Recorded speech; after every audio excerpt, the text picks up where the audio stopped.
जय महादेव, जय महाकाल।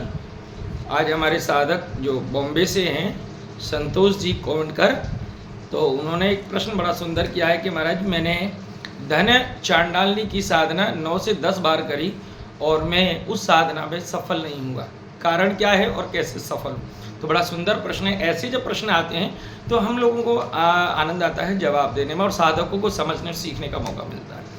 तो देखिए, बहुत सुंदर सी मैं आपको एक बात बताऊंगा कि जैसे साधक ने पूछा है संतोष जी ने कि धन चांडालनी की साधना में सफल कैसे हो। तो धन चांडालनी होती क्या है, पहले तो आपको ये समझना पड़ेगा। धन चांडालनी जो चांडाल प्रवृत्ति के जो लोग हैं या जो क्रूर प्रवृत्ति के लोग हैं या जो संहारक शक्तियाँ होती हैं, उन शक्तियों का एक अवतार है। तो अब सीधी सी बात है, अगर आपको धन चांडालनी को सिद्ध करना है तो पहले आपको ये जानना पड़ेगा, ये समझना पड़ेगा कि धन चांडालनी किसका आदेश मानती है, यानी किस देवता के अधीन है और वो किसको फॉलो करती है और वो किसको मानती है। अगर आप किसी व्यक्ति से काम कराएं, बहुत छोटा सा एग्जाम्पल है, समझिए। अगर आपको किसी दफ्तर के बाबू से काम कराना है तो उस दफ्तर का सीनियर जो भी हो, बॉस हो, अगर आप फॉर एग्जांपल कलेक्ट्री ऑफिस में जा रहे हैं आप और आपको बाबू से काम करवाना है, तो कलेक्टर अगर फाइल पे मार्क कर देगा तो फाइल कभी रुकेगी नहीं, वो तुरंत जाएगी। और अगर उसी आपकी अच्छी फाइल है तो उस पर एक शब्द लिखा जाता है प्रोंटो, लीगल लैंग्वेज। प्रोंटो का मतलब है तत्काल, उसी क्षण उस पर काम होना चाहिए। तो अब आपको धन चांडालनी अगर करनी है और उसमें साधना में सफलता आपको चाहिए तो पहले आपको ये जानकारी करनी पड़ेगी कि किसको फॉलो करती है, किसका आदेश मानती है। अगर ये इधर उधर हुई तो हम किससे अपनी एप्लीकेशन लगाएं जिससे हमारी साधना सफल हो जाए।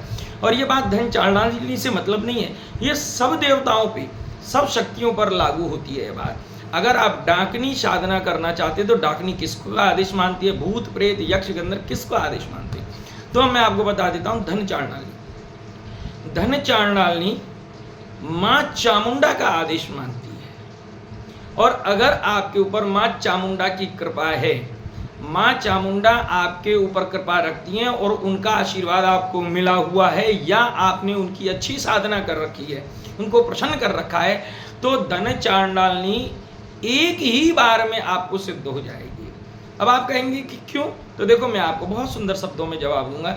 अब यहाँ पे बहुत से जो दिमागदारी हैं, जिन्होंने कभी ग्रंथ नहीं पढ़े, वो थोड़ा अपने आप को कंट्रोल करके और इस माइंड को लगाएं। मैं अब आपको जो उदाहरण देने जा रहा हूँ वो देवी शाक्त पुराण से देने जा रहा हूँ। देवी शाक्त पुराण में लिखा हुआ है, कापालिक सरभंग में भी ये मत है और अघोर में भी ये मत है। जो भी कपाली संप्रदाय है या सरभंग संप्रदाय या औघर संप्रदाय, अघोर संप्रदाय है, तो आप देखेंगे, अगर आप कभी बिहार रजरप्पा गए हैं तो जो माँ छिन्नमस्ता है उसको डाकनी पीठ कहा गया है।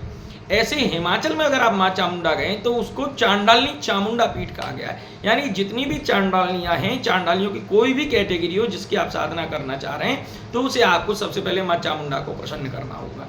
जी हाँ, और जब आप साधना करेंगे उस समय चांडालनी का आपको आसन देना पड़ेगा, माँ चांडालनी की आपको सेवा करनी पड़ेगी और उन्हें उनके भोग और व्यवस्था के अनुसार जो आपकी गुरु परंपरा है, उस गुरु परंपरा के आधार पर आपको उन्हें प्रसन्न करना होगा। फिर उनका आदेश लेना होगा। आदेश के बाद में जाकर के आपको धन चांडालनी सिद्ध करनी चाहिए।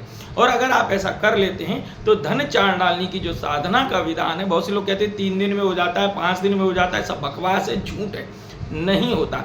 धन चांडालनी की साधना हमेशा 31 दिन 31 डे से कम नहीं होती और अधिकतम इसका जो दिन लगता है वो 62 दिन होता है, यानी 62 डेज। इस बीच में धन चांडालनी होती है। लेकिन ये गुरु परंपरा पर निर्धारित है कि आप किस गति से, आपका गुरु कितना बलवान है कि वो आपको किस गति से लेके जा रहा है, तो उसी गति से आपको ये सिद्धि हो जाएगी। तो धन चांडालनी को अगर आपको सिद्ध करना है तो आपको माँ चामुंडा के सानिध्य में आना पड़ेगा, माँ चामुंडा के आपको आशीर्वाद लेना पड़ेगा, वही आपका रक्षण करेगी। और कोई दुर्शक्ति आपका भक्षण करेगी तो उसे आपको बचाएगी और वही आपको सफलता का आपको आशीर्वाद देगी। तो धन चांडालनी कैसे सिद्ध की जाती है ये मैंने आपको बताया।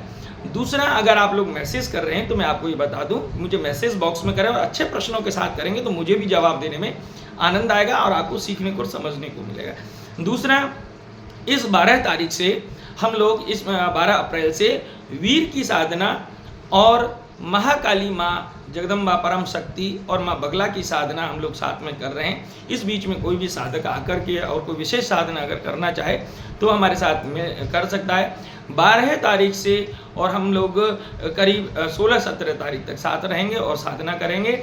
और दूसरा जो चैप्टर सेशन होगा वो हमारा 15 तारीख से होगा, यानी 2 सेशन है, 12 तारीख से और एक 15 तारीख से। दोनों ही सेशनों में अलग अलग विषय हैं, तो जिस किसी को भी जिज्ञासा हो मुझे मैसेज कर सकता है। और देखिए फ़ोन सबके उठाना मेरे पास संभव नहीं हो पाता है, तो मैं रिक्वेस्ट आपसे कहूँगा अगर आप मैसेज करेंगे तो मैं जब भी मुझे टाइम मिलेगा मैं मैसेज सीन जरूर करता हूं और उसके बाद में उनको जय महाकाल जरूर लिखता हूं। तो आपका कोई प्रश्न हो तो उसमें कर सकते हैं। और अगर आप फ़ोन कॉल्स भी करते हैं तो कोई दिक्कत नहीं, सुबह 10 बजे से पहले आप मुझे कोई फ़ोन कॉल ना करें, क्योंकि 10 बजे से पहले मैं कोई फ़ोन कॉल अटेंड नहीं करता हूं। और दोपहर 1 बजे तक आप मुझे फ़ोन कर सकते हैं और अपनी जानकारी ले सकते हैं। शाम को 5 बजे से और 8 बजे तक आप मुझे कॉल कर सकते हैं, मैं उस पर भी आपको उपलब्ध रहूँगा। बाकी टाइम पे हो सकता है आपका फ़ोन ना मिले। जय महादेव, जय महाकाल, जय माँ चामुंडा, जय धन चांडाली।